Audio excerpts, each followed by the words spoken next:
I will present to you about a company that failed because of poor corporate governance, which is Wirecard.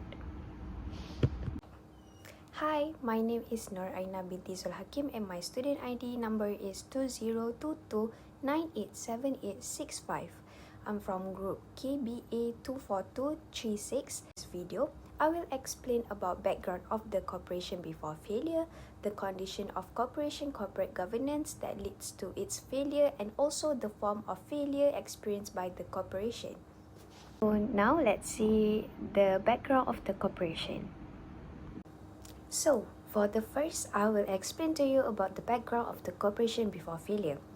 Wirecard is a company from Germany that was founded in 1999 that specialized in providing payment processor and financial services.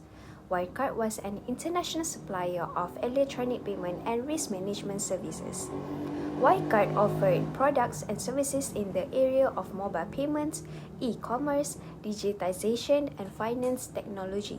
This comprised the integration of payment methods, payment transaction via e-commerce, as well as payment transaction and the stationary checkout (POS). Wirecard also offers a variety of services such as electronic payment transaction of services, risk management, and also issued and processed virtual and physical card. Wirecard was listed on Frankfurt Stock Exchange in 2017 and also part of DAX Stock Index from 2018 until 2020.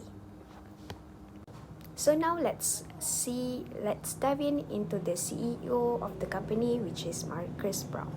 Marcus Brown is the CEO of the company and injected the capital as he consolidated the company.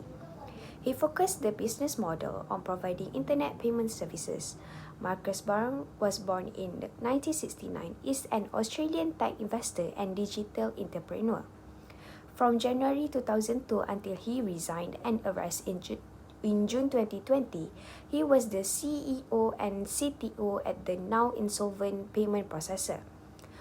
Wirecard Brown stepped down from Wirecard amidst fraud allegation but has denied any wrongdoing.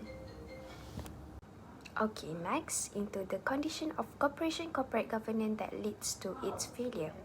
Let's see what happened to Wirecard corporate governance that led Wirecard into failure. I will explain the condition of Wirecard poor corporate governance by mentioning major causes. Okay, first is accounting irregulation. While the world has been gripped by the global coronavirus pandemic, a scandal has unfolded that has rocked the finance world. Wirecard was attacked by the Shareholder Association due to balance sheet irregulation in 2008, prosecution of two persons due to insufficient disclosure of holding Wirecard stock. In 2015, Financial Times had reported there was a major gap between short-term assets and liabilities. This was a result of Wirecard taking only a small commission from its payment processing volume, and the transient payment flow through Wirecard's account was adjusted to reflect Wirecard's small cut. For many years, there had been complaints of accounting irregulation against Wirecard. Second is opaque acquisition and corporate structure.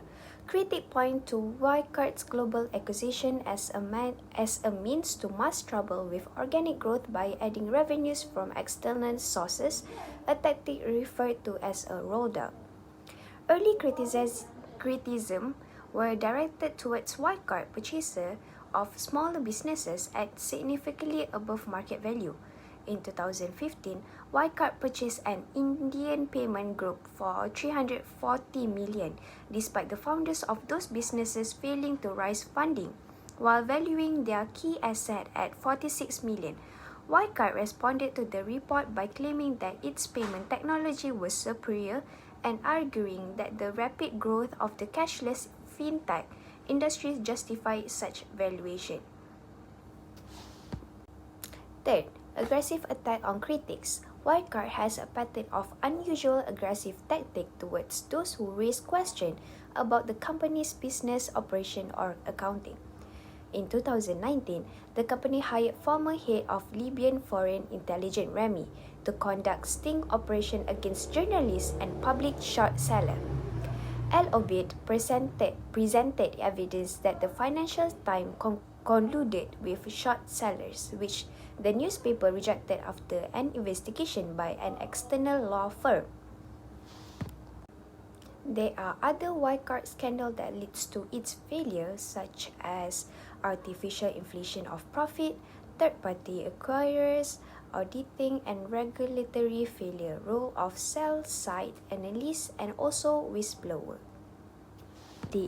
In this video is about the form of failure experienced by the corporation. Wildcard performed a lot of manipulation and wrongdoings in period of company until it reached insolvency. Wildcard filed for insolvency after once high-flying payments group revealed a multi-year fraud that led to the arrest of its former chief executive. Former Wildcard CEO Marcus Brown was arrested shortly after he resigned. In 2020, the FIN544 file showed that Active Bank helped launder money for Wildcard. After initially defending BaFin actions, its president Felix later admitted the Wildcard scandal was a complete disaster. In response, the European Commission called for an investigation into whether BaFin broke EU rules on financial reporting. Berlin announced plans to strengthen accounting regulation, beginning by severing ties with the Financial Reporting Enforcement Panel, FREP, a quasi-official accounting watchdog, and transferring its duty to BaFin. FT noted that FREP only had 50 employees and an annual budget of 6 million. FREP was thought to be too under-resourced to adequately audit Wildcard and only concluded that the published accounts were inadequate after the company became insolvent. In summary, Wildcard is a great tech company that offers many things, but the poor corporate governance forced the corporate to be in too much trouble. This dishonesty in their governance, such as fraud, is not tolerable because stealing others people's money is not a way to do business. Transparency is crucial in producing a good corporate governance corporation. In this video, I hope that we can all gain knowledge with this interesting case that I study.